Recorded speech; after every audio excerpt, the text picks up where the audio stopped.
타인의 고통이라는 책이 있습니다.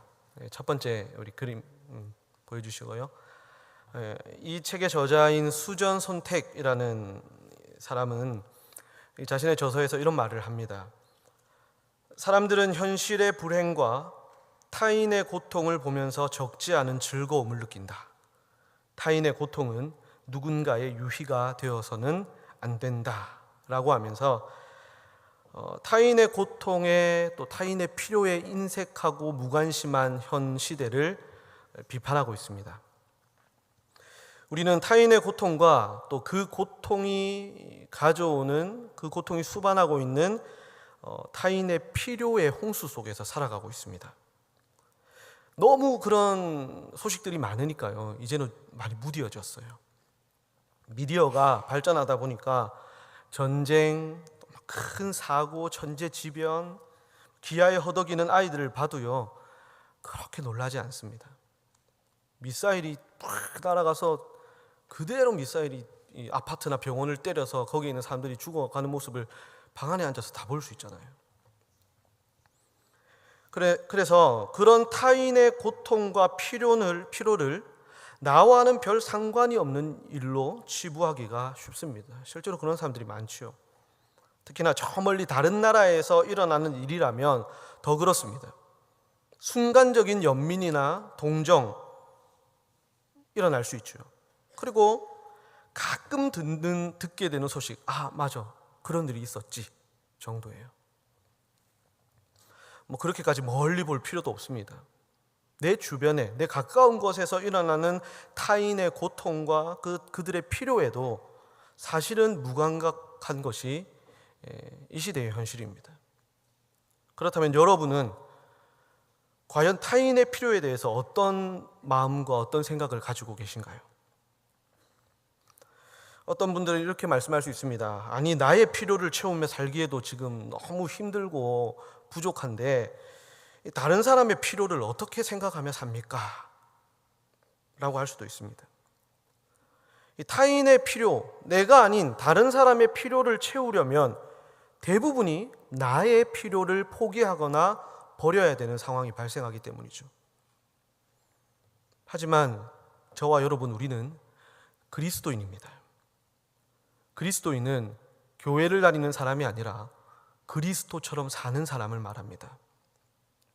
그리스도를 닮아가는 삶을 살아야 합니다. 그리스도를 닮아가는 삶의 정의는 아주 명확합니다. 하나님을 사랑하고 이웃을 사랑하는 것이죠. 하나님을 향한 우리의 사랑은, 우리의 신앙은 반드시 이웃 사랑으로 증명되어야 됩니다.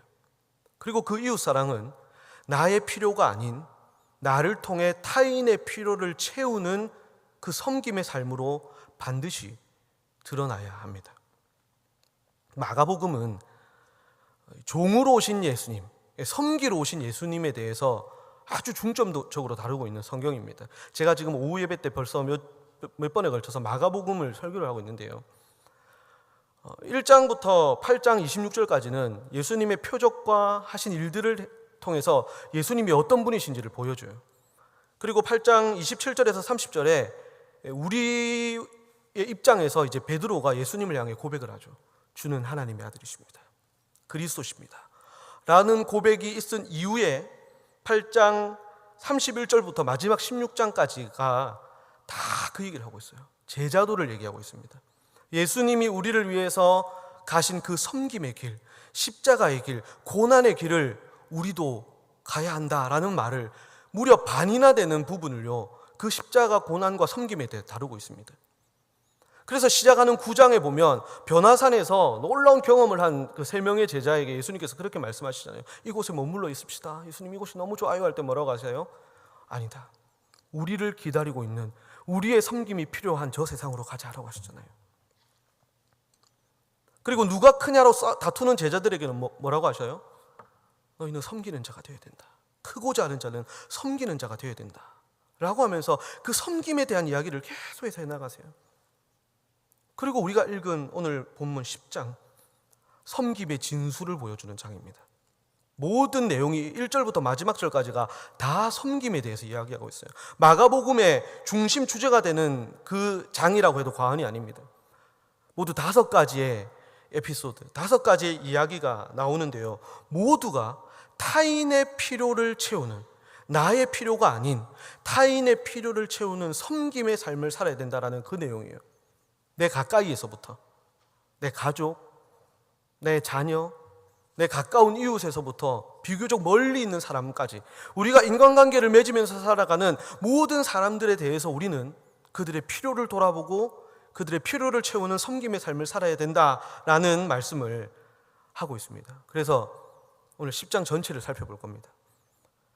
그렇게 길지는 않습니다.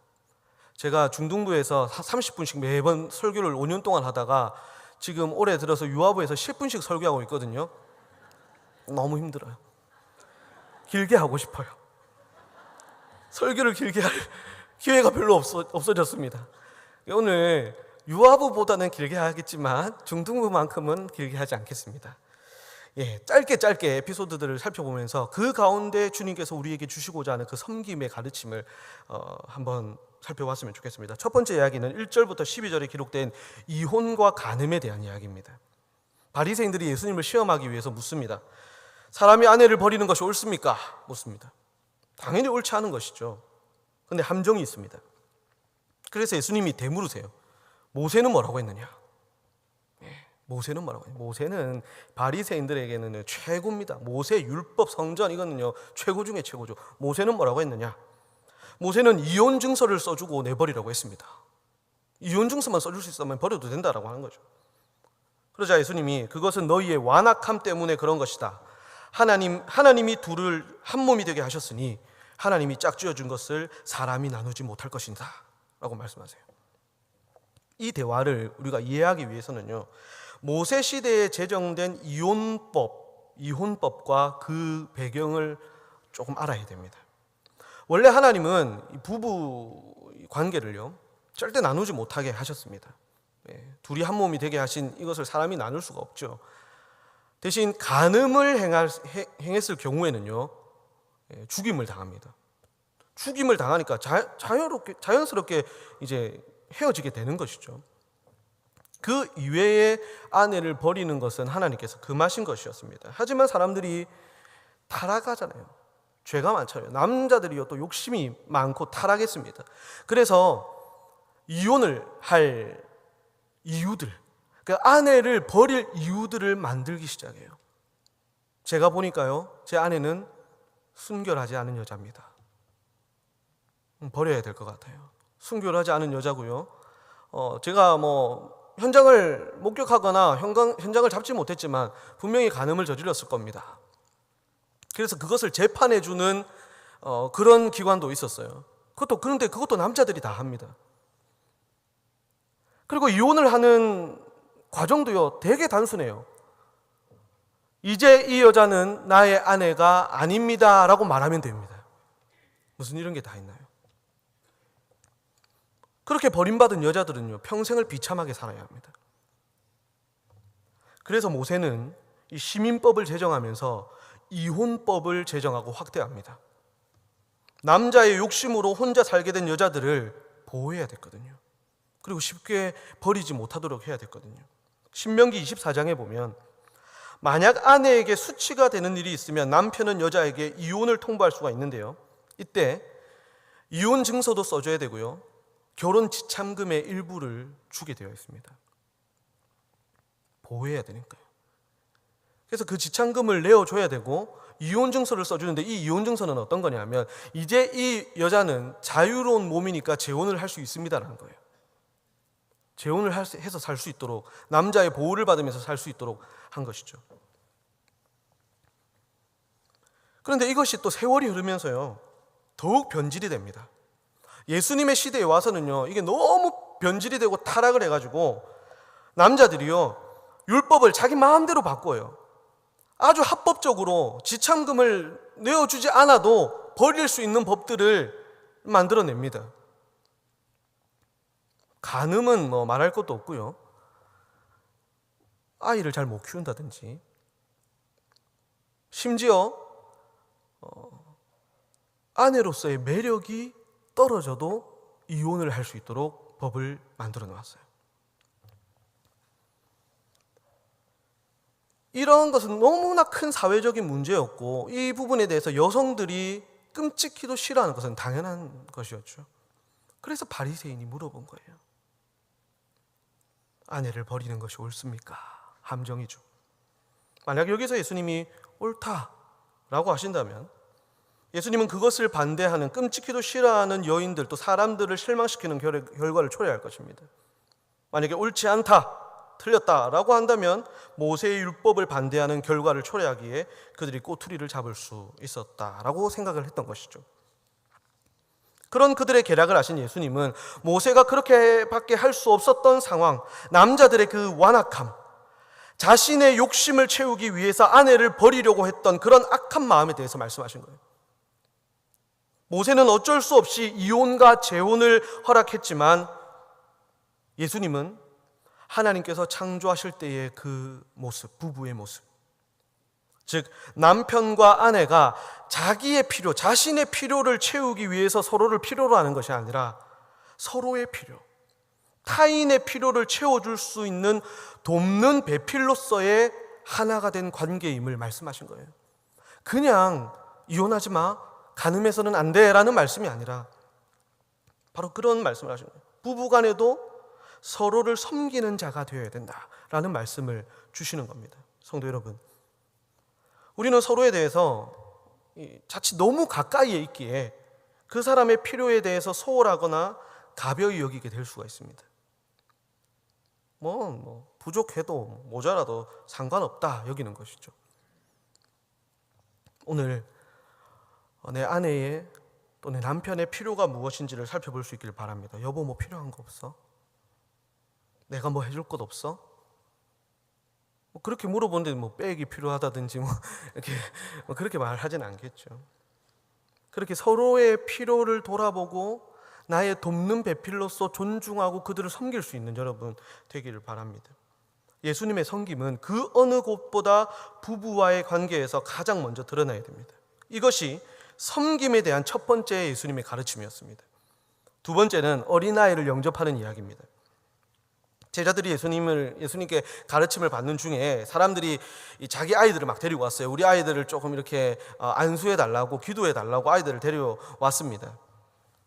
그런데 이 상황에서도 아까 바리새인들이 질문했던 것처럼 똑같은 비슷한 상황이 등장하는데요. 이번에는 제자들이 바리새인들과 같은 똑같은 행동을 하고 있습니다. 13절에 보시면 제자들이 꾸짖어요. 아이들은 당연히 꾸짖었고요. 그 아이들을 막 데리고 와서 소란을 피우는 그 부모들도 꾸짖었을 겁니다. 그 모습을 본 예수님께서 이 제자들을 나무라세요. 자기 욕심을 위해서 아내를 버리는 것과 예수님이 만져주심을 바라고 아이를 데려온 사람들을 꾸짖는 것, 이것은 똑같은 겁니다. 이건 역시 내 인생의 필요를 채우기 위해서 남의 필요는, 타인의 필요는 무시하는 것이기 때문에 똑같은 거예요. 어린아이는요, 나의 필요를 채우는데 별 도움이 되지 않는 존재들이에요. 당시 여자, 아이 똑같잖아요. 무시당하던 존재들이었죠. 내가 예수님을 통해서 나의 필요를 채우는 데 있어서 걸림돌이 되는 존재들이라는 거예요. 그래서 무시합니다. 저리 가라라고 하는 것이죠. 또 이 어린아이들을 섬기고 이 어린아이들을 좀 챙겨준다고 해서요, 내게 돌아오는 유익은 아무것도 없습니다. 그 누구도 알아주지 않아요. 관심이 없으니까요. 여자와 어린아이에게는요, 관심이 없는 세상이니까요. 누구 하나 알아주지도 않는 그런 섬김이 될 수밖에 없죠. 내가 손해입니다. 내가 주님의 가르침을 받고 내가 주님께 이 성경적인 지식을 얻고 주님께 인정받는 것이 무엇보다 중요하기에 타인, 특히 어린아이와 같이 나와 격이 다른 존재의 필요는 안중에도 없는 것이죠. 그런 모습에 예수님이 노하셨어요. 그리고 제자들을 나무라십니다. 그들을 금하지 말라, 꾸짖지 말라. 하나님의 나라가 이런 자들의 것이다. 자기 욕심만 채우려는 사람들, 자기 필요를 채우려고 계산하고 욕심부리는 사람들의 것이 아니라 어린아이들처럼 순수하고 오직 예수님만, 하나님만 바라보는 그런 순수한 믿음을 가진 사람들의 것이다. 그런 사람을 영접하고 섬기라라고 가르쳐 주신 거예요. 여러분, 우리 교회 안에서도 은연중에 나보다 어린 사람, 나보다 신앙 경력이 짧은 사람, 나보다 직분이 낮은 사람, 좀 이상하게 들리죠. 하지만 그 사람의 입장에서 생각할 때요, 그런 이들에 대한 은근한 차별을 가지고 있습니다. 내 필요를 채우는데 이 사람이 방해가 되고 내게 도움이 되지 않는 존재다라고 생각하면 그 사람의 아픔이나 그 사람의 필요는 사실 안중에 없는 거예요. 내게 도움이 될 만한 사람을 만나고 나랑 격이 맞는 사람들을 사귀고 그런 사람들과만 함께 하기를 원하는 것은, 그런 신앙은 만져주심을, 예수님께서 만져주심을 바라고 나온 이 어린아이와 같은 자들을 꾸짖는 욕심꾸러기예요. 그런 신앙입니다. 성도 여러분, 혹 여러분이 보실 때 여러분 주변에 참 어린아이와 같다라고 여기는 사람들, 나와는 좀 격이 안 맞는 사람들, 내가 얻을 수 있는 것은 없고 내가 아무리 섬기고 내가 가까이 해봤자 나는 얻을 것이 아무것도 없고 오롯이 내 것을 주어야만 하는 그런 사람이 여러분 주변에, 여러분 가까운 곳에 있습니까? 그들을 영접하고 그들을 섬기십시오. 그들 가운데 예수님이 계십니다. 이것이 타인의 필요를 채우는 섬김에 대한 예수님의 두 번째 가르침이었어요. 세 번째는 부자 청년에 관한 이야기입니다. 우리가 잘 아는 이야기죠. 그렇게 제자들에게 가르침을 주시고 예수님과 제자들이 길을 가고 있었습니다. 한 청년이 달려와서 예수님 앞에 무릎을 꿇어서 예수님께 묻습니다. 예수님, 제가 무엇을 하면 영생을 얻을 수 있겠습니까? 지금 이 청년은요, 예수님의 확답을 듣고 싶어서 왔어요. 보고서를 딱, 자기의 삶을 드러내는 보고서를 딱 챙겨가지고요, 예수님, 저는 당연히 영생을 얻을 수 있고 천국 갈 수 있는 사람이지요 라는 그래 맞아 라는 말을 듣기 위해서 지금 온 거예요. 확신에 차서 물어보는 그에게 예수님께서 율법을 행해라, 순종해라, 다 지켜라 라고 말씀하시죠. 그러니까 제가 다 지켰어요 하면서 보고서를 딱 내밉니다. 그 보고서에는 정말 율법을 잘 지켰고요, 주일 성수, 큐티 생활, 예배 생활, 헌금 생활 쫙 되어 있습니다. 예수님께서 귀하게 여기셨어요. 그런 거 지키는 것도 너무 힘든 건 아니까요. 귀하게 여기셨지만 보고서에 결제 사인을 주지 않으십니다. 뭐라고 하시냐면 21절 말씀이죠. 율법을 행하고 말씀에 순종하는 것의 본질이 무엇인지를 가르쳐 주세요. 너에게 한 가지 부족한 것이 있구나. 네가 가진 것을 팔아서 가난한 자들에게 나눠줘라. 그리고 나를 따르라 라고 하십니다. 그리하면 하늘의 보화, 천국과 영생이 너의 것이 될 것이다 라고 말씀하세요. 이 말을 들은 청년은요, 아무런 대답도 하지 않고요, 시무룩해가지고요, 슬픈 표정을 짓고 그 자리를 떠나버립니다. 왜 그랬을까요? 지금껏 살아오면서 하나님을 믿고 율법을 지켜왔습니다. 하나도 빠짐없이 다 지켜왔습니다.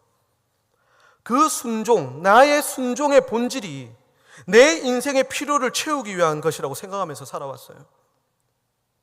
나의 복, 나의 영생, 나의 행복, 그런 사람에게 타인들이, 내 주변에 타인이 당하는 고통이나 그들의 필요를 채우는 것은요, 안중에도 없어요. 불가능한 일이에요. 예수님은 그 사람의 그것을 꿰뚫어 보신 겁니다. 그리고 예수님이 제자들에게 말씀하십니다. 얘들아, 부자가 천국에 들어가기가 이렇게 어렵다. 얘들아, 부자가 천국에 들어가는 것이 얼마나 어려운지 아니? 낙타가 바늘구멍을 통과하는 것보다 어려워 라고 말씀하세요. 그러니까 제자들이요, 아니 그러면 예수님 도대체 누가 구원받을 수 있습니까? 누가 구원받겠어요? 그러니까 예수님께서 사람으로서는 안 되지만 하나님으로서는 가능하다. 하나님으로서는 하실 수 있느니라 라고 말씀하세요. 이 말이 무슨 말이에요? 부자는 천국에 들어가기가 힘들다라고 하셨는데, 여러분, 부자의 기준은 뭡니까? 부자의 기준은 어느 정도 돼야 부자입니까? 다르죠. 상대적이에요. 단돈 10,000원만 가지고 있어도 어떤 사람에게는 내가 부자일 수 있어요. 훨씬 더 많은 돈을 가지고 있어도 다른 어떤 사람이 볼 때는 내가 가난한 사람이 될 수도 있습니다. 사람이 모은 돈이 아니에요. 그게 구원을 결정하는 것이 아니라는 겁니다. 단돈 10,000원을 가지고 있어도요, 이 10,000원이 내 거, 절대 다른 사람에게 줄 수 없고, 이거는 나를 위해서 써야 되는, 이거는 내 거야, 나의 공로, 나의 노력이 들어간 내 10,000원, 이러는 사람은요, 성경이 말하는 부자입니다. 하지만 그거보다 훨씬 많은 돈을 가지고 있어도요, 이것은 내 것이 아닌 하나님의 것, 하나님이 달라고 할 때 얼마든지 드릴 수 있고, 나의 필요를 넘어서서 타인의 필요를 채워줄 수 있는, 주를 위해, 주의 나라를 위해서 사용할 수 있는 것이라는 그런 믿음을 가지고 있는 사람은요, 성경이 말하는 심령이 가난한 사람이에요. 내가 얼마를 가지고 있기 때문에, 많은 돈을 가진 부자이기 때문에 천국에 못 들어가는 게 아니라는 거예요. 사람으로서는 할 수 없다는 말이 그 말씀입니다. 천국 영생은 주를 믿는 온전한 믿음으로 가는 거예요. 그렇잖아요. 사람의 공로가 아닌 하나님이 주시는 거예요. 그래서 나의 필요가 아닌, 정말 예수님께서 하셨던 것처럼 나의 필요가 아닌 타인의 필요를 채우는 그 섬김의 삶을 사는 진정한 믿음을 가진 사람이 천국 영생을 소유하는 겁니다. 그것이 하나님으로서는 하실 수 있다는 바로 그 말이에요. 성도 여러분, 진정한 그리스도의 제자는 나만 잘 믿고 나만 풍성하고 나만 행복하고 나만 천국 가면 되는 사람이 아닙니다. 예수님처럼 자기의 것을 들여서 타인의 필요를 채울 수 있는 사람이 진짜 그리스도인이요 그리스도의 제자입니다. 이것이 섬김에 대한 세 번째 가르침입니다. 네 번째는 우리가 읽었던 야고보와 요한의 이 좌우편 자리 요구 사건입니다. 제자들이 싸웁니다. 예수님께서 제자들과 또 이제 걸어가시면서 예수님께서 십자가를 지실 것을 말씀해 주시고 이제 부활하실 것을 말씀해 주셨어요. 그러니까 제자들이 듣기에는요, 이제 뭐 때가 왔다 싶은 거예요. 이제 하나님의 나라가 임하고 이제 예수님이 이제 임금의 자리에 오르실 때가 왔다, 이제 되었다라고 생각하니까 지금 다들 흥분했어요.